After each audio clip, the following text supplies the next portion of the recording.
The following episode talks about traumatic scenarios that can lead to spinal cord injuries, and this may be triggering to some of our listeners. Listener discretion is advised.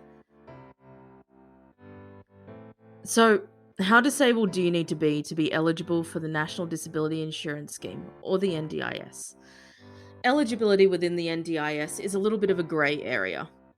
Under the NDIS Act of 2013, there is no specific diagnosis or disability listed. However, accessing the NDIS can be fraught with problems, from proving your disability is permanent enough to access the scheme, to prioritising which aspect of your disability is the most important one worth fighting for. For a lot of people, their medical condition doesn't qualify to be on the NDIS, despite the condition having lifelong physical impacts.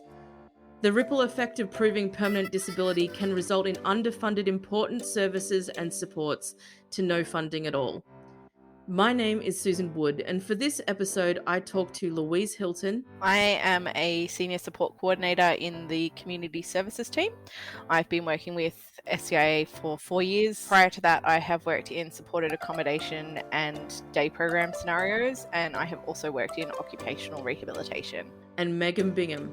I'm on Sydney's policy and advocacy team with a specific focus on systemic advocacy. My background is in human rights. And we talk about how the seed of the NDIS, which began as an insurance for all disabilities and conditions, quickly moved into a more selective process.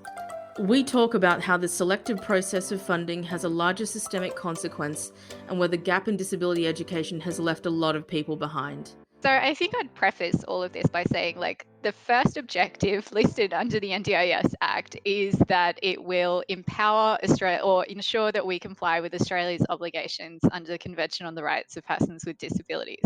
So this is a major human rights convention that was all based on the social model of disability, understanding that disability is a social construct. It's not a health disability kind of thing, diagnosis, you have a disability. Disability is constructed by society because we have barriers in place and this kind of thing. So in recognizing the social model of disability, we recognize that we need to provide reasonable adjustments. We need to provide people with disability with supports to empower them to live independent lives, which are defined by their own choice and control. Those are the buzzwords associated with the NDIS.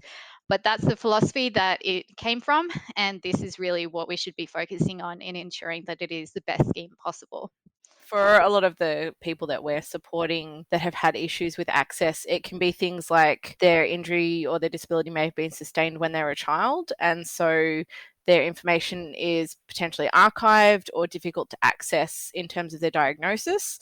So then it's really hard to get a copy of that to actually provide as part of your access request. Or for a lot of people, it'll be something that's a degenerative type of condition, and the NDIS will just view it as a health concern, but that health concern does actually cause significant impairment and disability in that person's life. It's really tricky. And then you have things like MS, which are essentially a degenerative health condition that causes a disability that are very easily accepted, but something like fibromyalgia that has similar effects isn't accepted. Some clients make really good progress with their rehabilitation during their hospitalization, and they end up not needing any aids, but they may still have significant pain or impairment. But because they've made really good progress, the NDIS says they could make more. So what happens when somebody has two diagnoses? I mean, you have to pick one as your primary disability, and then that is primarily what the NDIS will fund supports assist in managing. So if you have a psychosocial disability and a physical disability, and you pick the psychosocial disability as your primary because to your mind that's the one that has the biggest impact, but actually most of your expenses would be relating to the physical disability, you wouldn't actually have access to any supports for the physical disability potentially. So I'll start with the legislative background to it. So under the National Disability Insurance Scheme Act of 2013, eligibility is sort of listed under becoming a participant. And essentially, you have to be under 65 years old, you have to be a resident of Australia, permanent resident, citizen, or hold a special visa category. And then you have to fulfill either the disability requirement or the early intervention requirement. What's significant is recognizing that the legislation puts in place that you have to have a permanent impairment or it is likely to be. But it's also important to note that under the legislation, there is no specific diagnosis or disability listed. That's quite an important proviso. You have to have a permanent or likely to be permanent impairment that affects certain areas, domains, communication, mobility, so on and so forth. And this has to have resulted in reduced substantial functional capacity in one of those areas. Or in the early intervention requirements, the expectation is that permanent or likely to be permanent, but with the intervention of certain supports, you will likely benefit and your functional capacity will improve over time. Practicality, eligibility, and access to the NDIS looks a little bit different. What are your thoughts around people's presentation of self and disability, and how they have to present it to the NDIS to try and get on the NDIS in the first place? Yes, I have a lot to say on this one. I guess being part of the trial sites up in Newcastle and Port Stephens, there was no information around what that initial assessment was going to look like. Everyone was assured they would have continuity of supports. There was no consistency. We had 2 LACs come to the residents to meet the people who were eligible, because some of them were over 65 by the time they got to us. They asked a lot of questions, which to the participants were confusing. They also asked the families things. They also called the families later, and then they built really inconsistent plans. We had spent so many years working with these people to be independent and to be, able to speak up for themselves and to present themselves, in a strength-based focus, that suddenly to have to turn around and tell them, actually, you need to say you can't do your banking. You can't cook for yourself. You can't make a cup of tea. Even though these were skills that some days these people could do. And it was really challenging and confronting for us as their support workers to have to be saying to them, actually, all that work we've done, we actually need to swap that and reverse it to make sure you get the funding to be able to keep living in this house that you've lived in together for 20 years. I think the way the NDIS is currently structured, it requires presentation, or not necessarily how the NDIS is structured, but the way the NDIS is administered requires presentation of your disability in a specific way. So I think the way it was initially transitioned, and when all the state and territory disability support programs were transitioning to the NDIS, there are a series of access lists that were produced that listed specific diagnoses that would likely meet the disability requirement and other conditions that would require further assessment. And those lists are very helpful, but again, that's not law. And so we really take away the focus of what is required to meet the legislation. And so it's really left up to the people within the National Disability Insurance Agency in deciding, are you meeting the disability requirements as I understand them? And so it's always meeting the criteria, not necessarily that is legislated for, but has been internalized within policy in the agency. And because of that disjuncture, you have this inconsistency of people who are approving access requests or denying access requests because they simply do not understand how that disability affects a person's life. Even the notion of permanence shouldn't really belong in our discussion of disability itself. Disability and the impact of a person's disability fluctuates day to day, as Louise said. I don't really understand disability, but this is what I've been told. If they've been diagnosed with this, then they should be, or if they've been diagnosed with that, then they probably won't be eligible. So then it requires so much onus on the applicant to gather medical influence that they may not be able to afford and present themselves in a way that they may not necessarily know how to present themselves in a way that will fit the sort of the box that NDIA delegate has in front of them.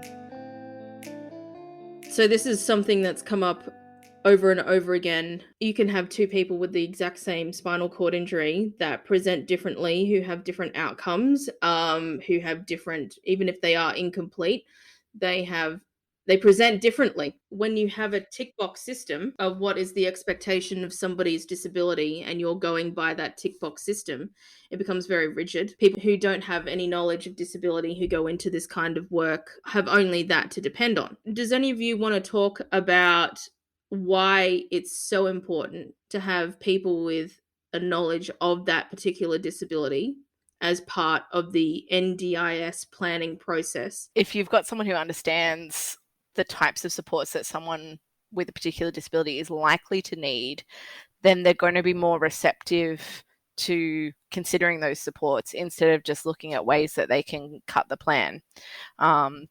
If they understand that if you have autism that generally comes with anxiety, that you will need psychology as part of your plan, and that it shouldn't be then placed onto the health system because it's not actually appropriate. They're going to understand the importance of exercise physio in terms of maintaining capacity for transfers in someone with a spinal cord injury, and that will save a significant amount of money in personal care supports. Because if someone can transfer themselves independently from their wheelchair to their bed, to their commode, to the toilet, they don't need a support worker to be paid to do that with them. And once someone is over a certain weight, that doubles to 2 support workers for WHS. So, you're potentially saving a huge amounts of money.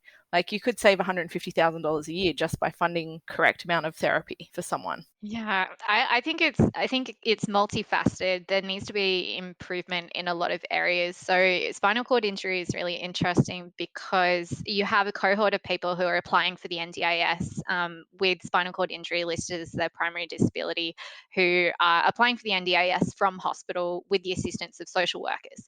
Then you have the cohort of people who have been living with their spinal cord injury for years and years and years, and they are only recognizing now more of the degenerative effects that have resulted from their spinal cord injury. Some of these people I've spoken to, they're walkers, and it's only now that they're in their 50s that they are realizing more of the decreased functional capacity because of their spinal cord injury.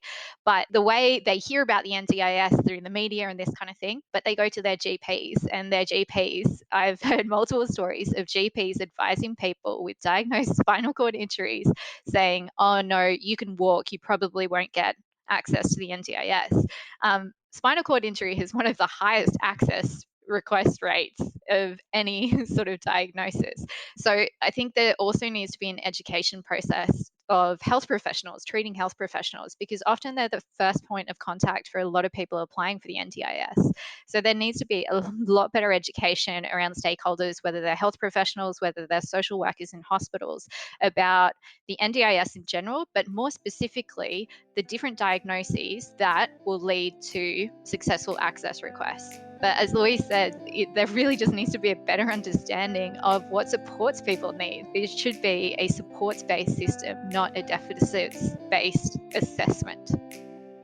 Let's talk about choice and control when it comes to somebody who is planning for an NDIS, for whether it's the first time or the 50th time. The expectation for somebody going in the NDIS and the words choice and control indicates that they are going to be able to choose the supports that they get to be able to control their own functional, independent lives. Yes, I have so much to say on this one.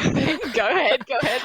So I think when the NDIS was coming in, we were all really excited about the notion of choice and control, and that people were going to have more flexibility. People could have one-to-one supports instead of having to have group supports, even if that meant they didn't have as much, but you got to do exactly what you wanted, and you could achieve your own individual goals and not just get put into a group situation for the day because that was, what kept you safe. It also came down to things like, if you're having supports with something like meal preparation, that you can choose and control where you're getting those meals from. Whereas now you have to get a quote, it takes months to be approved, and then they still make you use a particular provider for 12 months. If you want to change, you have to go back to them with a new quote every time. They say you don't, but you do. I haven't had a single participant that has been able to just change meal plan providers during the year without having to go back and get a planner to approve it, which again takes at least a month. So where is the choice there? Where is the control there? I get that they want to make sure that it's something people need and it's not being abused, but it's a support that makes a huge difference to so many people. If you are eating properly, you're less likely to get skin integrity issues, and you're less likely to end up with a pressure wound that could kill you. Yeah, I guess this breaks down eligibility not just to try and get on the NDIS, but your disability is always being scrutinized for its eligibility of supports. So I have in the past had clients that have really good supports set up. They've had funding for 2 or 3 plans for the same supports, and then a planner will come in and view things differently and actually specifically tell the client, you cannot spend your funding on X because your son lives with you, so he can mow the lawns.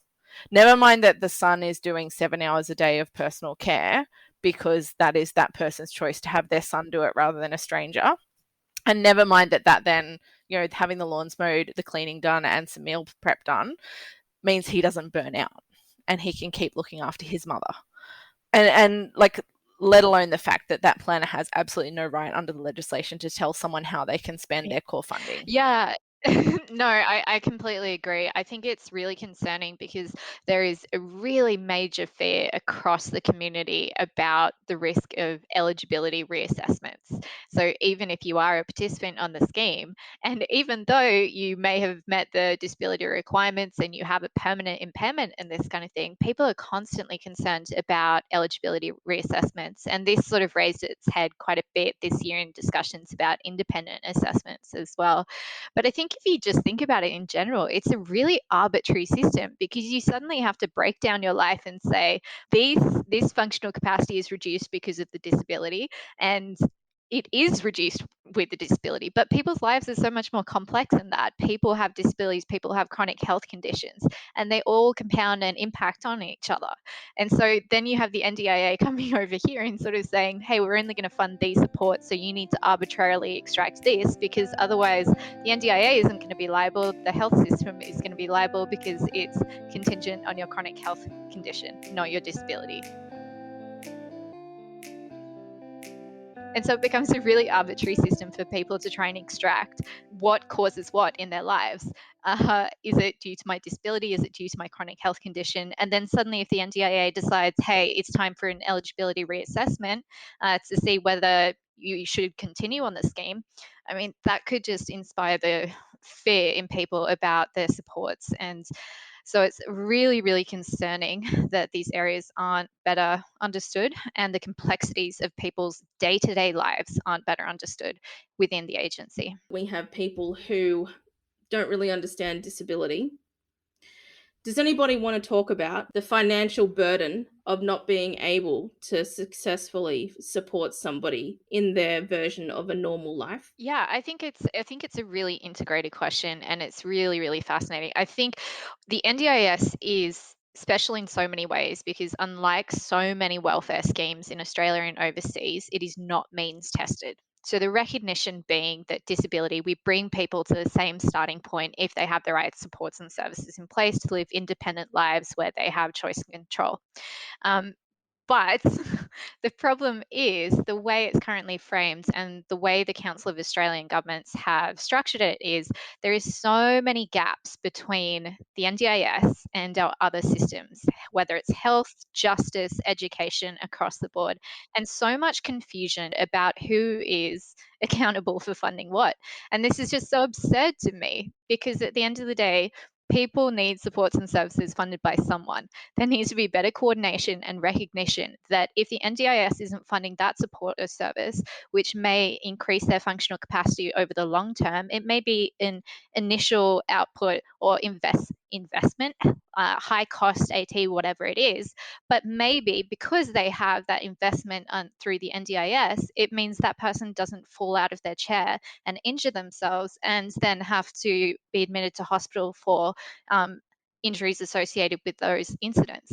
And so it's this recognition that looking at a whole of a person's life, investing in them through the NDIS and recognizing that this is investing in that whole person's life is a necessary and fundamental recognition of our obligations under the Convention on the Rights of Persons with Disabilities. It seems so obvious to me, but there needs to be more integrated discussion between all stakeholders across different government departments, across service providers, across health professionals, and with participants and with NDIS applicants to better recognize that their normal lives will be empowered if we really empower them through the NDIS and schemes like the NDIS. Well, I guess if you don't have supports to manage something that affects your life, you end up not being able to work because you're either in an immense amount of pain because you can't afford your own therapies and supports, or you're just in such a bad way mentally that you can't participate in the workforce. And so then you become a burden on income support systems. Whereas if you were supported as a person that, yep, we see you, we recognize you, here's some help to get to and from work, here's some support for, a modified work environment, here's support so that you can find an employer who's going to be understanding if you need days off for appointments, all of that kind of stuff that really would make a difference to someone being able to stay employed. And then that takes off that burden. If you've got to afford a bunch of expensive treatments for yourself, and Medicare is either going to be paying for part of that, or private health insurance is going to be paying for part of it, or the person is just going to be out of pocket completely, that also is a huge burden of cost somewhere. A lot of people that are on the NDIS are employed in some form, then they should be entitled to use the services that are set up with those taxes. Exactly. I 100% agree. Like, I think that's so true. If it's not funded by the NDIS, the cost will arise somewhere along the line. I've heard a million sort of different scenarios about how that cost arises. But when you have a person who doesn't have, in quotes, the right diagnosis to fit the NDIS eligibility criteria, that person may not receive supports and services in their home, and they may have to with-go them altogether. This is not just impacting the individual, it is impacting entire families, carers. There are just so many costs that can't be measured even in dollars. And this is why it's so disappointing to have discussions surrounding financial sustainability of the scheme, because it is so much more than that. It's about sustainability of individuals' lives, of their independence, their choice control. It's about sustainability of families, of communities. So why can't we acknowledge that if you have an impairment and functional capacity is reduced in several domains of life, if that diagnosis is not sort of necessarily a diagnosis that fits within the box, you still have to see what that person's life looks like in reality and recognize that they will benefit so much from the supports that the NDIS can provide. Would it change due to the severity of the disability? Like, would it be sped up in any way?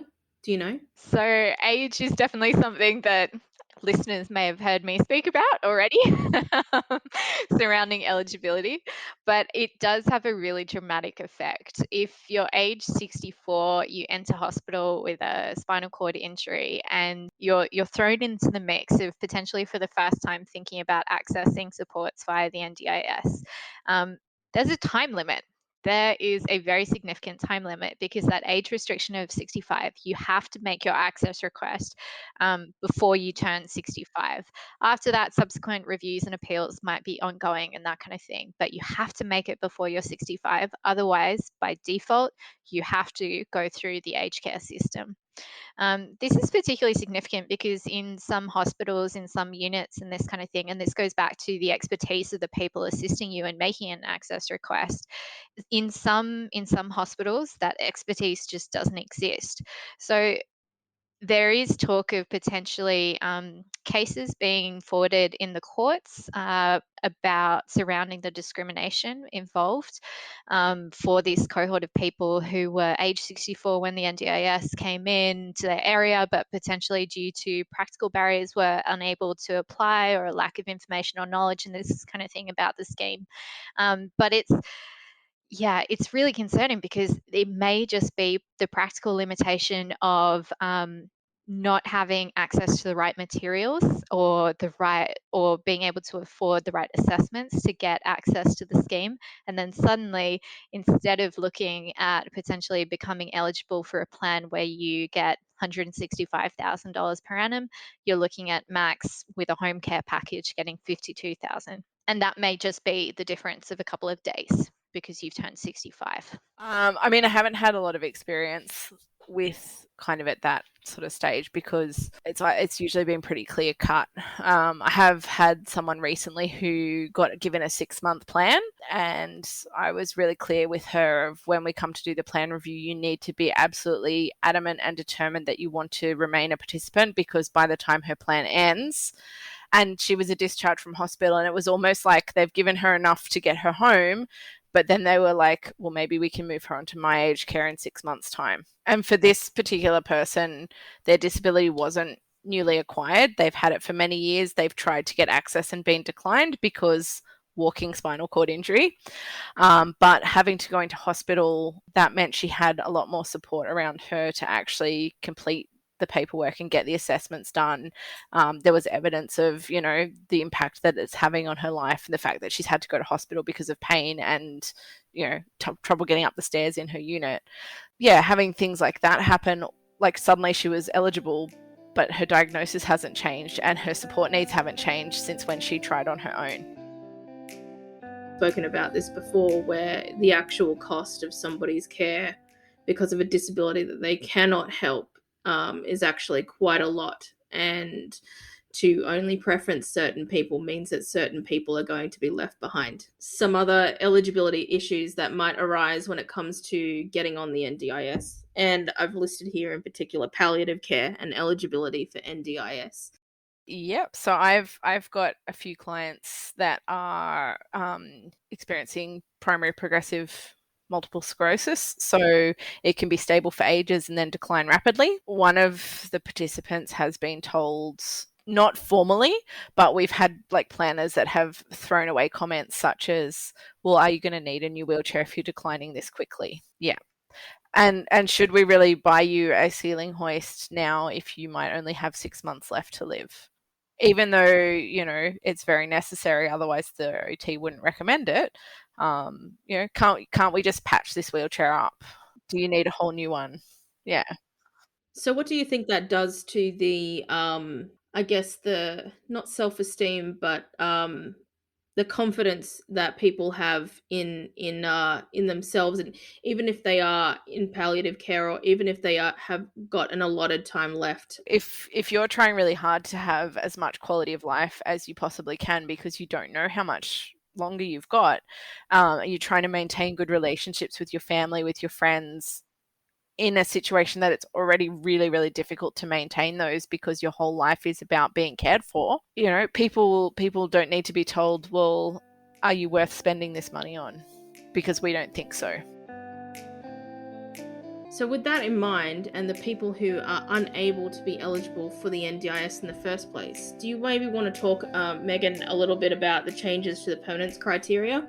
There are lots of changes underway. We're anticipating lots of changes this year with discussions around independent assessments and changes to reasonable and necessary. But the government has released its draft legislation, and it has just closed its public consultation on its new legislative package. The legislation is very different to what we thought it would initially look like, but it does have implications for eligibility. Essentially, what will be changing in terms of eligibility are changes to some of the eligibility provisions in the Act, but specifically changes to the becoming a participant rules. Psychosocial disabilities are going to be recognised as permanent disabilities or permanent impairment. The nature of their disability or the impact or their impairment, it may be episodic in nature. They have periods of good months, period good year, bad year, so on and so forth. However, I think there are a few gaps. As always, some of those gaps are just generally why have we sort of confined it to psychosocial conditions? It did come out of a lot of the recommendations from the Tune Review in 2019, so it is in direct response to that, but I think there is the opportunity to expand it because the changes really have an impact on the potential evidence that people will have. So recognizing that people with psychosocial disabilities, I think the new wording in the legislation is something along the lines of a person will still be considered to have a permanent disability if they have had a treatment, they've receive treatment and after a reasonable period of time, their condition has not substantially improved. There are lots of ambiguities in what is a reasonable period of time and what is an appropriate treatment, and so on and so forth. We're going to talk about this in a little bit more detail later in other episodes, but when they're trying to justify the amount of spending versus somebody's quality of life versus somebody's real normal life, there can be an issue around equipment that you get from the NDIS can't really be recycled anywhere. That comes at an extra expense and an extra burden to the system. If somebody can't use something for one reason or another, what are your thoughts around recycling? Or, I guess there's cost effectiveness there, but just for somebody to be able to be given the opportunity, they may be able to get that equipment faster if it were possible to recycle that. So that's how it used to work with Enable, is that if you needed something, you had it for as long as you needed it. It got repaired, replaced. You could swap it out for something if it was no longer suitable.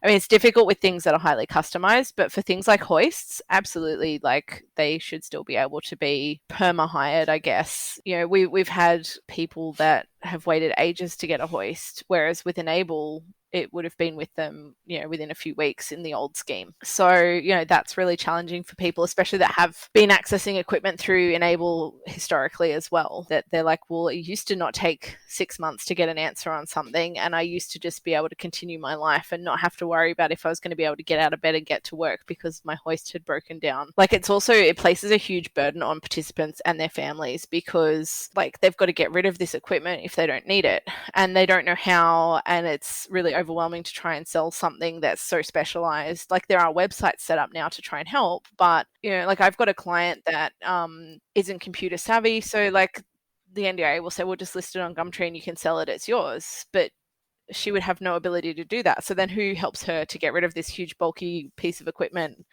before she gets the new one? I think it's a really interesting discussion, because I think it's part of a wider piece around assistive technology in Australia, and also sort of acknowledging that the majority of people with disability across Australia don't have access to the NDIS.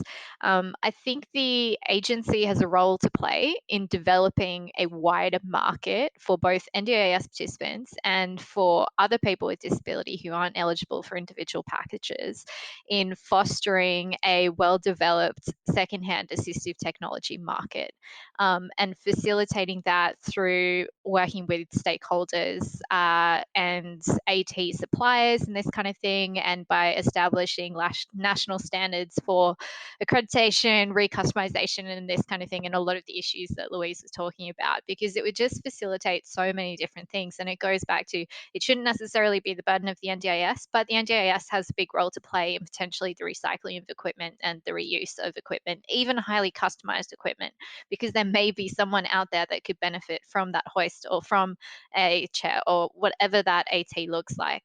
And this, it's part of a wider discussion, but I think there's a role to play here. Because I feel like if you have the capability to be able to reuse and recycle equipment, and then that person gets that equipment sooner, the eligibility to be able to fund said equipment for somebody else for the first time would probably not need to be such an issue. Wheelchairs, for example, have maybe a lifespan of 5 years per wheelchair for somebody who has a spinal cord injury, who's actively seeking exercise physio, who's active in the community. Their body will change just like everybody else's. It will fluctuate. It will trim down, or whatever it is that you want to do. And then that equipment may not be the thing that you need. But if you took the back off somebody's wheelchair, put on another back, and then gave it to somebody with a different cushion that could also fit in that wheelchair, that could be completely life-changing for that person, even if they only have it for a year before they're able to get the actual equipment they need. Completely agree. I mean, you've got like the seating clinics that can customize cushions. So you could easily like take a power wheelchair, refurbish it, strip out the cushions that have been customized for one person and put in cushions that are customized for someone else. It would save a significant amount of money. It would get things moving much quicker for people. Yeah, I think it's thinking outside of the box and thinking. And what's interesting to me is like I hear stories from people who aren't on the NDIS, often people who are aged over 65 and may not receive funding even via the aged care system, but they're thinking outside the box. So they've got sort of like their local bike repairman sort of customizing things that they found on the secondhand market and this kind of thing. The NDIS should have that innovative thinking about other avenues than just investing in a high cost piece of AT in a person's first plan. Because those options do exist, I do wonder if it's because of a lack of development in the market. And so they're waiting on those sort of service providers. But I think this is where the NDIA needs to take a role as market steward and lead the way in developing this.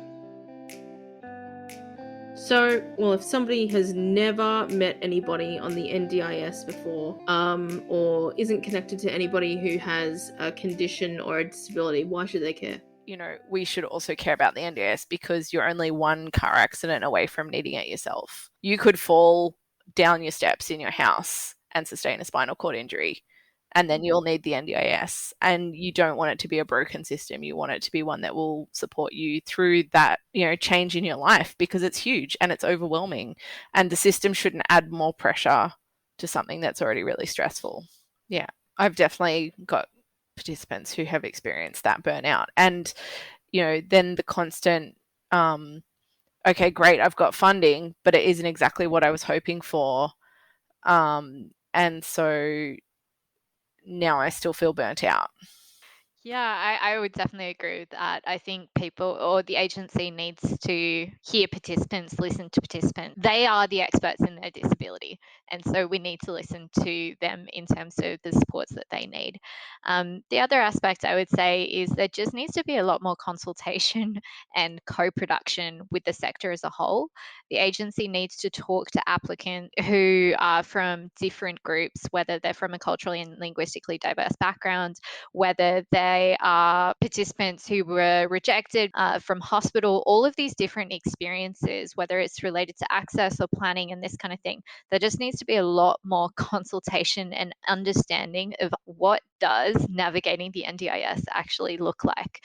Following that consultation, there needs to be extensive periods of co-production of solution. The buzzword has always been co-design, but co-production involves a lot more than that. It's part, you are involved, people with lived experience are involved in the design process, in the implementation, in the follow-up and monitoring of the entire policy or scheme or amendment, and so on and so forth. And so I think education, co-production, listening to participants. Everyone actually needs to be treated as an individual, because when someone's saying I need this support, it's 90% of the time because they genuinely need that support. Like, I haven't worked with very many people where I think, no, I don't think you need that. You know, I would tell my clients, look, I don't think this is appropriate through the NDIS if it's something that I thought could be better funded elsewhere. So I don't have to have many of those discussions with my clients. So to me, if someone's saying to a government system, I need you to give me this bit of money, which you can afford to give me, then it should be given, especially when they've already met access requirements. Yeah, I completely agree. I like, my only addition would be, coming from the human rights background, is that we all are inherently imbued with dignity and human rights, and this is just recognition of that. We should care because it should be a rights-based system where we're supporting people. We're not just supporting the person with disability. I come back to, like, we're supporting their entire family, their friends, their support networks, and this kind of thing. You're investing in people, in entire communities. And I think recognizing that is really important, and recognizing the value of the NDIS and the value of people. You've been listening to the first episode of Have the Nerve for 2022. If you want more information on anything we've spoken about in this episode, please check the show notes in the description of this podcast. This podcast has been written, recorded, and edited by me, Susan Wood. Logo art by Kobe Ann Moore. And if you need help and support with your NDIS plan anywhere in Australia, SCIA offers support coordination and plan management for anyone with a disability. We also offer individual and systemic and family advocacy support for anyone living in New South Wales. To learn more about our services, please go to scia.org.au. If you like this podcast, please give us a 5-star review if you're listening to us on Spotify or Apple Podcasts. And we would really appreciate it if you shared this episode with someone you know. NDIS and disability advocacy is some of our most mentioned areas by our community, and we want to try and educate and inform as many people as we can. Thank you for listening.